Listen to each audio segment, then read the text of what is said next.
காலங்காத்தால பல்லு விளக்குறீங்களோ இல்லையோ டீ காஃபி குடிச்சிருவீங்க. நீங்க இந்த மாதிரி வெறும் வயித்துல டீ காஃபி குடிக்கிறதுனால உங்க உடம்புக்கு வரக்கூடிய 5 பிரச்சனைகளை சொல்றேன். அதுலயும் 5வது ரொம்ப முக்கியமானது. வீடியோ ஃபுல்லா பாருங்க.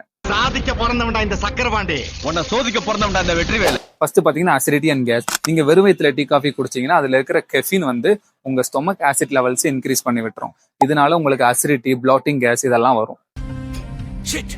Second, digestion problem. நீங்க வெறும் வயித்துல டீ காஃபி குடிக்கிறதுனால உங்களுக்கு செரிமான உறுப்புகள் வந்து டிஸ்டர்ப் ஆகும். இதனால நீங்க அடுத்தடுத்து சாப்பிடுற உணவுகள் சரியா செரிக்காம உங்களுக்கு மலச்சிக்கல் இந்த மாதிரி பிரச்சனைகளுமே வரலாம்.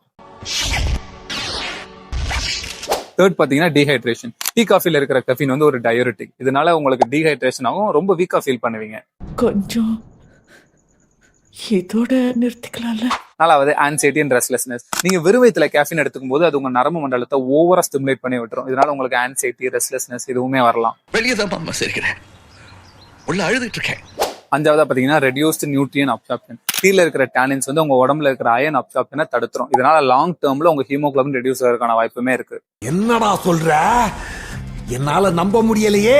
டெய்லி எடுத்து பழகிட்டோம், சடனா எப்படி சேஞ்ச் பண்றதுன்னு தெரியல அப்படின்னு ஃபீல் பண்ணீங்கன்னா என்ன ஃபாலோ பண்ணிட்டு ஜஸ்ட் டீன்னு கமெண்ட் பண்ணுங்க. உங்க டிஎம்க்கு நிறைய ஆல்டர்னேட்டிவ் சென்ட் பண்றேன்.